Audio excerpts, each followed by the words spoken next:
Ayuktani lay madu machagi kada chaglaktuna machabu hagdokpa lae. Lay mana. Thoibiya, hagoluni se punga yore nang college chaloidro. Pung kya tarage? Pung nipan tadore ni nang bo. Thoisna do khangpre khang hagotli. As pung mapan ni class ni as nangaroi. Asi hairaga phamungdagi kumthaduna hobe chatkre. Brush tawbada iru sulu jarai. Dress se sindana chatkadabagi tholakpada laimana. Hai, sak se khara cha khone. Saningde, ai yadri pungsima manam nambiyo. Asi hairaga makhutta thangatli. Laimasu machanupi bu manam nambi. Thoisna do hobe thokre, geta mani to masu lairami, machanupi tholakpo ubada hairai. College chatoira? Line da chatoira? Hoi, thenge chalage. La oi thinbirage. Ashamna college pau mani to mana thinbirai. Thoisna hobe class da changlai. Class da hozilami mana lakli badu traffic jam ga kaiga minute kuntra hena changkri. Thoisna na, sir, may I come in? Oja do haifit yeng thorai aduga. Class pau matam jana lakpa ngamdene. Yare chango. Thoisna do class da tumin changlaktuna mamanabi singi manakta changduna fammi. Osin chirol tawrai. Kaino do thenglai do ba. Makeup talk june mi. Tawni. Rosnina, nawaga wari sanaraga laibro hingda. Nate. Rosnina, aikoi di nakta lairabanina nungaire hojikti. College ka thilaktana nungtigi. Osinna, asen kilo baya dudi siyam nungaiti. Nangko sini henang. Thoisna na, yare, kari nunu eni ma amta taningde jo. Makoy na ngangnari budu oza phawba tara duna hairai. Thengna sula aga ngang lakanu ko. Ojana dumna hek hairakpaga ahumdu tumin amung lainai. Class mathang yauduna class loiri. Makoy ahumdu thoklai geta assist leptuna lairami. Assist leptuna laibudu osin hairai. Rosni hoi luhongi badagi college kasi nungtigi ni lawala khairi se. Sini ni luhonga kanda nung sinarakpase. Nasaktuga. Yare chatlage ai. Chatkrucho. Rosni sa nongmi tawduna chatkri. Jinglai su laktuna osin su chatkri. Thoisna matonta ngai baduda tande mande thoklai. Tanjaduda magi phone du ring khinglakpaduda bag tagi phone do lokthokna paikhatli. Thoisna na, hello. Class loirabo? Hoi, loire. Ngayak tang lairamo, ai laage. Nate yambo, itomda dum chatlage. Minute manga da yorke. Asi hairaga phone du kakthakri. Thoisna upai leiti ngai duna lei. Ngayak ngairaba matungda mekiras lai. Gari do Thoisna gi manakta khamlai. Aduga thonga do hangdorai. Thoisna so kakhatuna phamkri. Mekiras Thoisna da yengduna nokfet tawrai. Yam warabo ngaibada.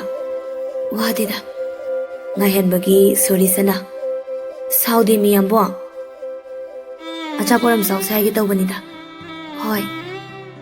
Asumna ni do cafe amada lai. Cafe mafamda yauraga ani do gari dagi kumdaduna manungda changlai. Monica changlaiba ani duda makhut khalai. Mekiras di nokmi tawduna changi. Thoisna di khitang sulap tawna matung inai. Monica na, lao sida phamo. Mekiras na, phamo sida. Akhoi cheni. Thoisna nokfet tawi Monica na. Sakhangna si ai bungogi mache yai mani mingna Monica. Thoisna da tapna hairai. Aina Thoisna. Ibungona nangi maramdadi yamna liri. Aigi di lidro. Thoisna Mekiras na feeling lai aduga hairai. Li marakta. Monica Thoisna gi chamcham jabi mawungduda nungsiruri nokfet tawna. Koi ganu ko ingondadi imanabi gumna dum loinasi. Hoi, ado kai kauduino. Ibungona chemcha kawe nangsu kauningba kaw kaisu kaidi daidi. Adudi aisu semcha dum kaurage. Ashumna humdu wari watai ngak sanaduna lei. Ngayhak leiraga halasi haidana thoklai. Monica di masagi gari purakpana chatkre. Mekiras na Thoisna bu thinbirai mayum phawba. Ashumna matam khara hokre. Thoisna yausang hoba numini. Nungdang wairam Thoisna ga Mekiras ka duwari sanari. Mekiras na, thabal jongba chatloidro. Chatloida. Oh, nangdi. Imanaba nang hak chalo si hai yengba. Adugi di chatni. Chatpiyo chatpiyo. Nupiga masak fasa mayam yengbiru cho. Chalhano hairo. Chatlo. Sauri ba. Saude. Saurida. Saude mi. Chatno hairadi chatloi duni ai. Phagi tobani ambo chalo cho. Pare adudi ai loisilugi ko. Asumna phone thamnakri. Tanjadu da Priti do hobe lai. Priti na. Thoibiya thabal chongba chaluse. Kaida kaisampata. Chongdi chongningi. Chonguse ba inamana nang horo hai. Yai dudi chonguse. Hoi kero silao. Mai pataraki ko aduga chalase. Ngairagi ai. Asumna thoista hogatuna mamai taba chatkre. Ngahak leiraga ani do keba hawi. Shomda Mekiras to message sanjin thabani. Halaktabada call oina tawrai. Mekiras na. Alo. Taye. Kaino message ka lagtri duba. Chak charo bani. Oh, ai chalage hage tawba. Hoi. Message tharake o leiro ko. Yamba nang phajana yaw thoro dum.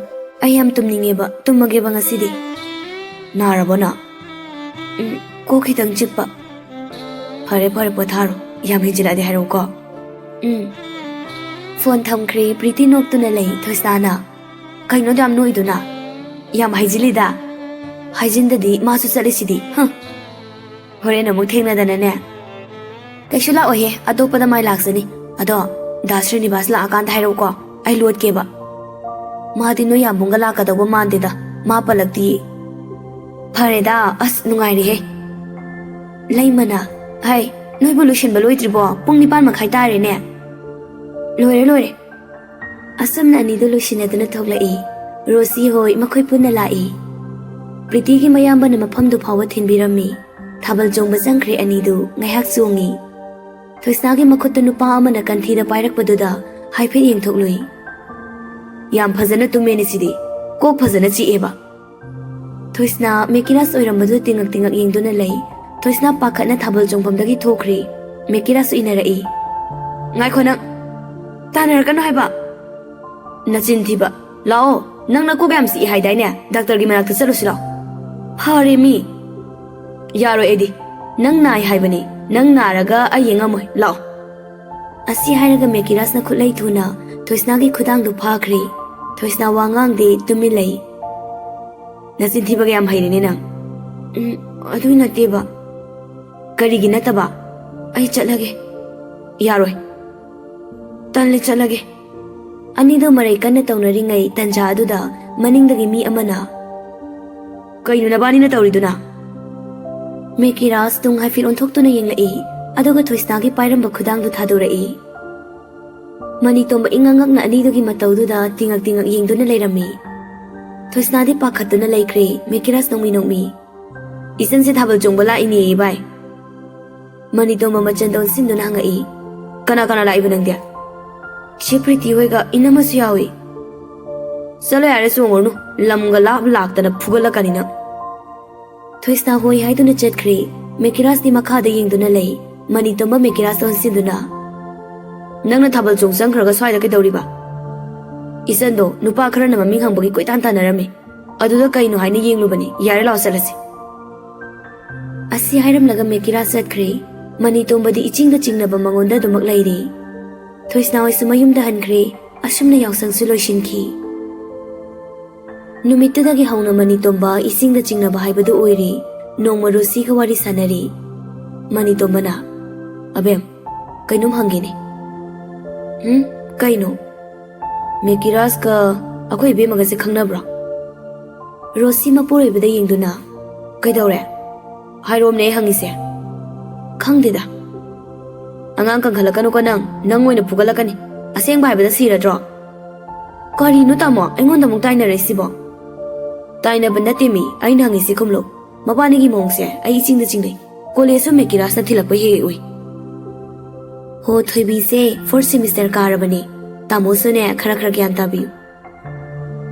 Ma 4th sem karasu ai himita de angang ni ne. Tasa ningre da khit. Imanaba tinai se pharoi ta bangaktani. Ai tinabagi chance ta ichanupi singse moina loina makoiraba iseni bai ngaktani ba. Rosi mapure bagi manak changlaktana famthai aduga hairei.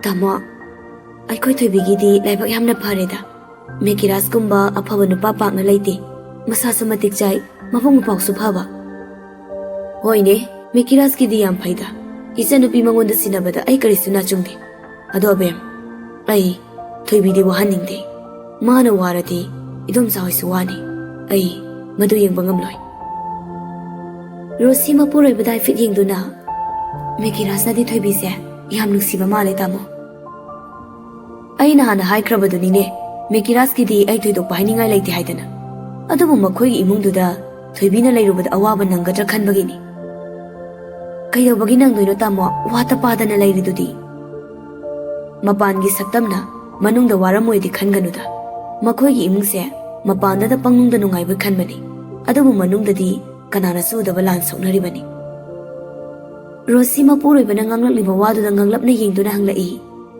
ꯀꯔꯤꯒꯤ ꯂꯥꯟ ꯀꯅꯥꯒ ꯁꯣꯛꯅꯕ ꯃꯦꯀꯤꯔꯥꯁꯦ ꯂꯨꯍꯣꯡꯗꯧꯕꯒꯤ ꯍꯥꯏꯅ ꯁꯤꯟꯅꯔꯒ ꯂꯩꯔꯕꯅꯤ ꯔꯣꯁꯤ ꯃꯄꯨꯔꯣꯏꯕꯅ ꯉꯥꯡꯂꯛꯂꯤꯕ ꯋꯥꯗꯨꯗ ꯉꯛꯅ ꯍꯥ ꯀꯅꯥꯒ ꯀꯩꯅꯣ ꯑꯩꯈꯣꯏ ꯊꯣꯏꯕꯤ ꯃꯕꯥꯅꯤ ꯈꯪꯅꯔꯤꯁꯤꯗꯤ ꯆꯍꯤ 2 ꯐꯥꯔꯛꯀꯗꯧꯔꯕꯅꯤ ꯇꯥꯃꯣ ꯃꯃꯥꯅ ꯅꯨꯄꯤ ꯑꯃ ꯍꯥꯏꯅ ꯁꯤꯡꯅꯔꯒ ꯊꯝꯃꯦ ꯍꯥꯏꯕꯅꯤ ꯃꯦꯀꯤꯔꯥꯁꯅꯗꯤ ꯌꯥꯗꯦ ꯍꯧꯖꯤꯛ ꯃꯦꯀꯤꯔꯥꯁ ꯃꯌꯨꯝꯗ ꯂꯩꯇ꯭ꯔꯕꯅꯤ ꯃꯣꯏꯒꯤ ꯂꯝ ꯑꯅꯧꯕ ꯑꯃ ꯂꯩꯔꯒ ꯂꯩꯔꯕꯅꯤ ꯁꯤꯡꯖꯃꯩꯗ ꯔꯣꯁꯤ ꯃꯄꯨꯔꯣꯏꯕꯅ ꯍꯥꯏꯔꯛꯂꯤꯕ ꯋꯥꯗꯨꯗ ꯄꯨꯡꯉꯛꯏ ꯑꯦ ꯃꯃꯥ ꯃꯄꯥꯗꯤ ꯃꯃꯥꯅ ꯊꯥꯡꯃꯩꯕꯟꯗ ꯃꯄꯥꯗꯤ ꯃꯦꯀꯤꯔꯥꯁꯀꯤ ꯃꯅꯥꯛꯇ ꯇꯣꯒꯥꯏ ꯊꯣꯛꯑꯦ ꯑꯩ ꯍꯥꯟꯅꯗꯤ ꯈꯪꯗꯦ ꯃꯔꯝꯁꯦ ꯃꯥꯅꯁꯨ ꯍꯥꯏꯗꯦ ꯄꯨꯝꯅꯃꯛꯁꯦ ꯊꯣꯏꯕꯤꯒꯤ ꯃꯔꯝꯒꯤ ꯑꯣꯏꯔꯝꯃꯤ ꯑꯩꯈꯣꯏ ꯊꯣꯏꯕꯤꯒꯤ ꯑꯗꯨꯅ ꯕꯦꯝ ꯑꯩ ꯇꯁꯦꯡꯅ ꯏꯆꯟꯁꯤ ꯋꯥꯒꯗ꯭ꯔꯅ ꯄꯥꯈꯠꯂꯦ ꯃꯥꯒꯤ ꯄꯤ ꯎꯕ ꯑꯩ ꯉꯝꯗꯦ ꯔꯣꯁꯤ ꯃꯄꯨꯔꯣꯏꯕꯕꯨ ꯊꯦꯝꯖꯤꯟꯕ ꯑꯣꯏꯅ ꯍꯥꯏꯔꯛꯏ ꯌꯥꯔꯦꯁꯦ ꯃꯦꯀꯤꯔꯥꯁꯅ ꯊꯣꯏꯕꯤꯒꯤꯗꯃꯛ ꯑꯁꯨꯛ ꯌꯥꯝꯅ ꯇꯧꯕꯤꯔꯤꯁꯤꯗꯤ ꯌꯥꯝꯅ ꯅꯨꯡꯁꯤꯖꯕ ꯃꯥꯜꯂꯤ ꯊꯣꯏꯕꯤꯁꯤ ꯃꯦꯀꯤꯔꯥꯁꯅ ꯃꯥꯅ ꯍꯧꯖꯤꯛ ꯂꯩꯔꯤꯕ ꯐꯤꯕꯝꯗꯨꯒ ꯍꯥꯏꯔꯨꯔꯗꯤ ꯀꯩꯁꯨ ꯈꯜꯂꯒꯨꯝꯁꯤꯁꯦ ꯊꯣꯏꯕꯤꯗꯤ ꯂꯥꯏꯕꯛ ꯐꯕꯤ ꯑꯣꯏꯗꯣꯏꯅꯤ ꯔꯣꯁꯤ ꯐꯥꯒꯤ ꯑꯃꯨꯛ ꯇꯧꯔꯛꯏ ꯃꯤꯗꯤ ꯅꯨꯡꯁꯤꯕꯒꯤꯗꯃꯛ ꯃꯃꯥ ꯃꯄꯥꯒ ꯇꯣꯈꯥꯏ ꯂꯩꯅꯩ ꯅꯪꯅ ꯅꯨꯄꯤ ꯆꯦꯟꯕ ꯐꯥꯎꯕ ꯏꯃꯥ ꯑꯩ ꯅꯨꯄꯤ ꯆꯦꯜꯂꯒꯦ ꯍꯪꯕꯗꯣ ꯅꯪꯀꯣ ꯔꯣꯁꯤꯁꯨ ꯅꯣꯛ ꯅꯣꯛꯇꯨꯅ ꯊꯣꯛꯈ꯭ꯔꯦ ꯃꯅꯤꯇꯣꯝꯕ ꯐꯃꯨꯡꯗ ꯐꯝꯗꯨꯅ ꯋꯥꯈꯜ ꯁꯨꯝ ꯈꯜꯂꯝꯕꯅꯤ ꯄꯣꯀꯦꯠꯇꯒꯤ ꯐꯣꯟ ꯂꯧꯊꯣꯛꯂꯒ ꯔꯣꯖꯔꯗ ꯀꯣꯜ ꯇꯧꯏ ꯀꯣꯜꯗꯨ ꯔꯤꯡ ꯉꯥꯏꯍꯥꯛ ꯆꯠꯄꯒ ꯑꯗꯨꯃꯛ ꯄꯥꯏꯔꯛꯏ ꯔꯣꯖꯔꯅ ꯍꯜꯂꯣ ꯑꯝꯇ ꯄꯨꯟꯁꯦ ꯍꯣꯔꯦꯟ ꯑꯩꯈꯣꯏꯗ ꯑꯅꯤꯗꯨꯁꯨ ꯍꯥꯏꯈ꯭ꯔꯣ ꯀꯩ ꯂꯩꯒꯦ ꯑꯉꯥꯡ ꯄꯣꯛꯇꯣꯔꯕꯣ ꯅꯥꯞ ꯆꯥꯗꯦ ꯆꯠꯂꯣ ꯍꯥꯏꯈ꯭ꯔꯣ ꯊꯝꯃꯦ ꯑꯁꯨꯝꯅ ꯐꯣꯟꯗꯨ ꯊꯝꯈ꯭ꯔꯦ ꯔꯣꯁꯤ ꯊꯣꯏꯁꯅꯥꯒꯤ ꯃꯅꯥꯛꯇ ꯂꯥꯛꯏ ꯊꯣꯏꯁꯅꯥ ꯍꯤꯞꯇꯨꯅ ꯂꯩꯔꯝꯃꯤ ꯔꯣꯁꯤ ꯊꯣꯡꯖꯤꯟꯗ ꯂꯦꯞꯇꯨꯅ ꯍꯥꯏꯐꯦꯠ ꯀꯧꯔꯛꯏ ꯊꯣꯏꯕꯤ ꯊꯣꯏꯁꯅꯥ ꯍꯤꯞꯂꯝꯕꯗꯒꯤ ꯍꯥꯏꯐꯦꯠ ꯍꯧꯒꯠꯇꯨꯅ ꯌꯦꯡꯉꯛꯏ ꯃꯅꯝ ꯑꯣꯏꯔꯝꯕꯗꯨꯗ ꯅꯣꯛꯐꯦꯠ ꯇꯧꯗꯨꯅ ꯏꯅꯝꯃ ꯂꯥꯛꯑꯣ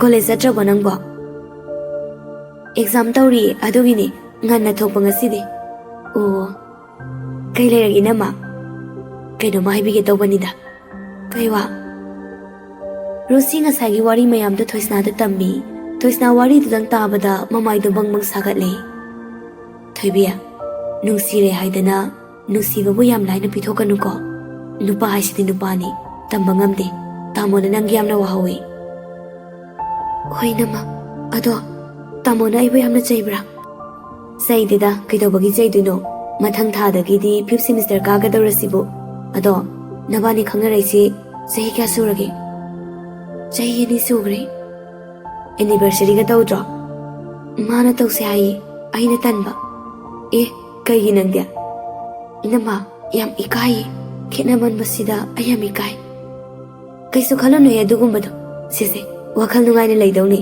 ꯑꯗꯣ ꯑꯩ ꯆꯠꯂꯒꯦꯀꯣ ꯍꯣꯔꯦꯟ ꯑꯃꯨꯛ ꯂꯥꯛꯀꯦ ꯑꯁꯤ ꯍꯥꯏꯔꯝꯂꯒ ꯔꯣꯁꯤꯁꯨ ꯆꯠꯈ꯭ꯔꯦ ꯊꯣꯏꯁꯅꯥ ꯃꯪꯗꯨꯅ ꯐꯝꯂꯒ ꯂꯩꯍꯧꯏ ꯃꯥꯅ ꯃꯔꯝ ꯑꯣꯏꯔꯒ ꯏꯃꯨꯡ ꯑꯗꯨ ꯇꯣꯈꯥꯏ ꯇꯥꯔꯕ꯭ꯔꯥ ꯍꯥꯏꯗꯨꯅ ꯈꯜꯂꯛꯂꯝꯃꯤ ꯅꯨꯡꯗꯥꯡ ꯋꯥꯏꯔꯝ ꯑꯗꯨꯋꯥꯏꯗ ꯔꯣꯖꯔ ꯍꯣꯏꯗꯨ ꯄꯨꯟꯅ ꯂꯥꯛꯏ ꯃꯊꯛꯇ ꯑꯣꯏꯅ ꯇꯧꯔꯁꯤ ꯍꯥꯏꯗꯅ ꯃꯊꯛꯇ ꯁꯦꯝꯕ ꯁꯥꯕ ꯍꯧꯏ ꯁ꯭ꯔꯤꯅꯤꯕꯥꯁꯅ ꯃꯩ ꯊꯥꯡꯒꯠꯇꯨꯅ ꯏꯟꯖꯥꯡ ꯊꯣꯡꯕ ꯀꯟꯅ ꯍꯧꯒꯠꯂꯤ ꯃꯅꯤꯇꯣꯝꯕꯗꯤ ꯄꯥꯏꯕ ꯍꯧꯈ꯭ꯔꯦ ꯔꯣꯖꯔꯅ ꯀꯔꯤꯅꯣ ꯃꯅꯤꯇꯣꯝꯕ ꯉꯜꯂꯤꯗ ꯉꯁꯤꯗꯤ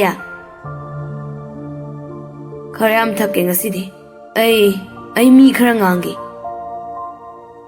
ꯔꯣꯖꯔ ꯇꯤꯡꯉꯛ ꯌꯦꯡꯗꯨꯅ ꯂꯩ ꯃꯦꯀꯤꯔꯥꯁꯇꯤ ꯍꯧꯒꯠꯂꯒ ꯆꯦꯅꯤꯡꯕ ꯍꯥꯏꯕꯗꯨ ꯑꯣꯏꯔꯤ ꯊꯣꯏꯁꯅꯥꯅ ꯍꯥꯏꯔꯛꯄꯗꯒꯤ ꯃꯥ ꯈꯪꯈ꯭ꯔꯕꯅꯤ ꯁ꯭ꯔꯤꯅꯤꯕꯥꯁꯇꯤ ꯀꯔꯤꯁꯨ ꯅꯥꯆꯣꯡꯗ ꯑꯗꯨꯃꯛ ꯍꯤꯟꯖꯥꯡꯗꯨ ꯊꯣꯡꯂꯤ ꯃꯅꯤꯇꯣꯝꯕ ꯉꯥꯎꯔꯤ ꯃꯦꯀꯤꯔꯥꯁꯇ ꯑꯣꯟꯁꯤꯜꯂꯛꯏ ꯇꯥꯎ ꯍꯥꯎ ꯎꯔꯥꯟꯕ Hurande. Zanupi huran bao. Roger ngauri. Kaino, kana murala mage. Mana, aigi santui video. Furala galera bai. Ai va, hai sini nai kaino. Manitomba Srinivasa Monsilaga. Nang su. Nang masu. Furan one number 1 in nang. Ito, sawa de. Saude, saude ne. Roger Mekira son sinduna. Nang na yung palo ya residi sigyo de. Saungari brava. Yari nang broma. Manitoma Roger don silatuna hai. Nang tumila ito. Wa khara haige. Asi haraga Mekira stone sili. Sendo. Matom tani. Nang na luna tawiyo ito. Kaide. Saudi. Nang kanglay haidun. Duway na yaning dawa madilay. Mekiras kumde tumin tado na lay.